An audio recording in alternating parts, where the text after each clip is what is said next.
ప్రియమైనటువంటి వారులారా, యేసుక్రీస్తే నిజమైన దేవుడని, అలాగనే క్రైస్తవులందరూ కూడా చదువుకునేటువంటి బైబిల్ అది మనుషుల యొక్క ఆలోచనను బట్టి రాసినటువంటిది కాదు అని, అది ఒక కథ కాదు అని అనేక పర్యాయాలు అనేక సందర్భాలలో బయలుపరచబడుతూ వచ్చింది, రుజువు చేయబడుతూ వచ్చింది.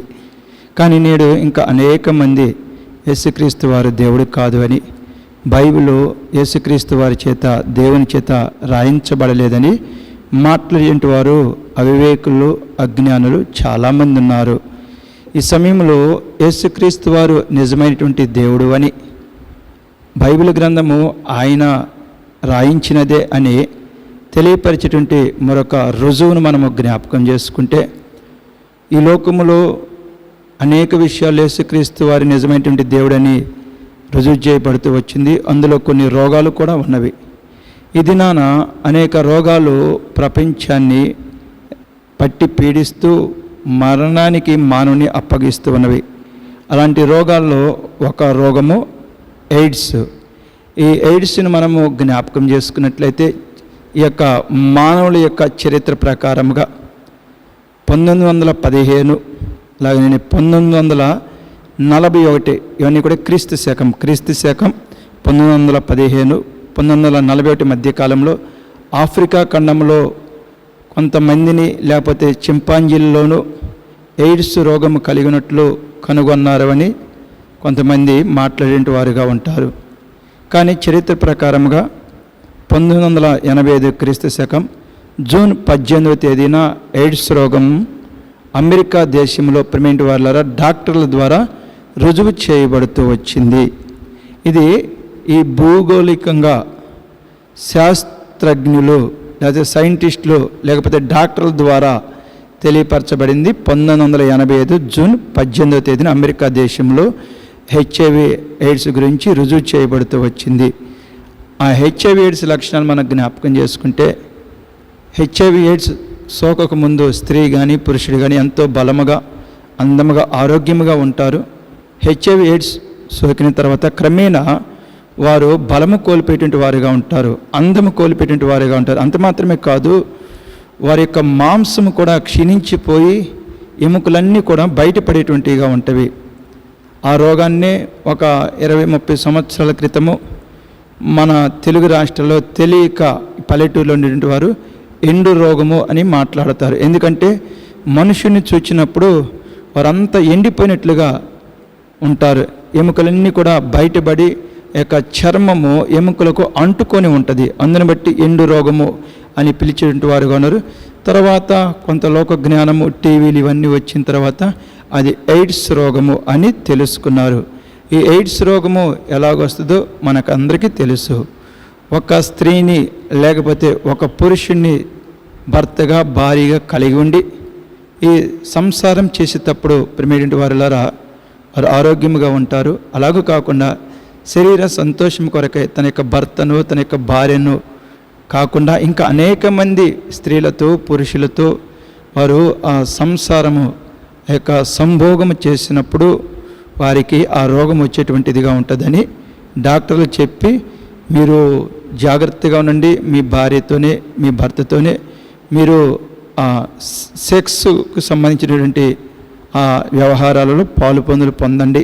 ఎక్కువ స్త్రీలను లేకపోతే ఎక్కువ పురుషులను మీరు సంభోగంలో కలుసుకోవద్దని తెలియపరుస్తారు. లేని ఎడల మీరు కనీసం కొండోమైన మీరు వాడి ఆ యొక్క సెక్స్లో పాల్గొనని తెలియపరుస్తారు. ఇది లోకానుసారముగా 1985 తెలియపరచబడుతూ వచ్చింది.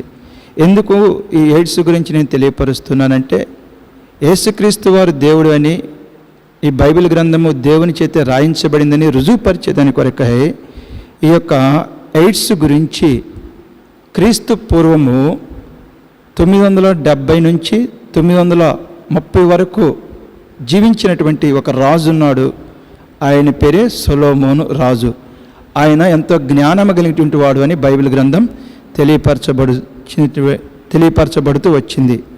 ఆ జ్ఞానిటువంటి సొలొమోను ప్రిమెంట్ వాళ్ళ తెలియపరిచినటువంటి యొక్క మాటల్లో సామెతల గ్రంథము 5వ అధ్యాయము 11వ వచనంలో మనం చూస్తే, తుదకు నీ మాంసమును నీ శరీరమును క్షీణించినప్పుడు అయ్యో ఉపదేశము నేనిట్లు త్రోసివేసి తిని. ఇక్కడ అంటూ ఉన్నాడు, ఏమంటున్నాడంటే జార స్త్రీ జోలికి నువ్వు వెళ్ళొద్దు, లేకపోతే ఇతరమైనటువంటి స్త్రీల దగ్గరకు నీ భార్యని కాకుండా నీ భర్తని కాకుండా వేరే వాళ్ళతో నువ్వు సంభోగం చేయవద్దు.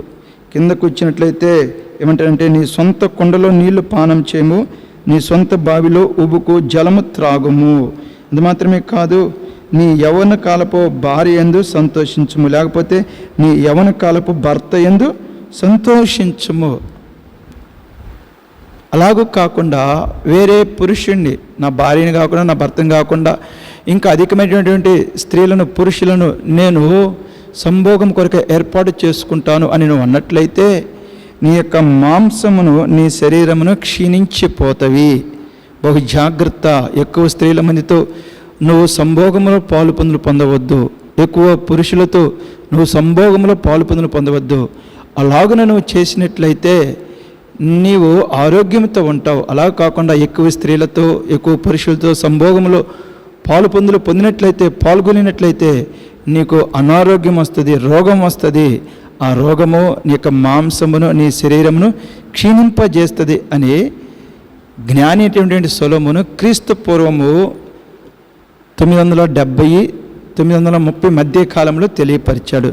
930 నుండి మనం వేసుకుంటే ఇప్పుడు క్రీస్తు శకము 2025లో మనం జీవిస్తూ ఉన్నాం. ఆ యొక్క 930 అలాగనే ఈ 2025 మనము జ్ఞాపకం చేసుకుంటే ప్రిమిటి వాళ్ళారా సుమారు 2955 సంవత్సరాల క్రితమే జ్ఞాని ఏంటంటే సొలొమోను ఎయిడ్స్ గురించి ప్రజలకు తెలియపరిచాడు. ఇప్పుడు ఒకసారి ఆలోచించండి, యేసుక్రీస్తు వారు దేవుడు కాదు అని బైబిల్ గ్రంథము దేవుని చేత అంటే యేసుక్రీస్తు వారి చేత రాయించబడలేదు అని మాట్లాడేటువంటి వారు ప్రియా సహోదరి సహోదరులారా, ఈ యొక్క ఎయిడ్స్ రోగం గురించి 2955 సంవత్సరాల క్రితమే తెలియపరిచినటువంటి జ్ఞాని సొలొమోను బట్టి ఇప్పుడు మనం నేర్చుకోవాల్సింది ఏంటంటే యేసుక్రీస్తు వారి నిజమైనటువంటి దేవుడు అని, ఆయన తప్పితే మనకు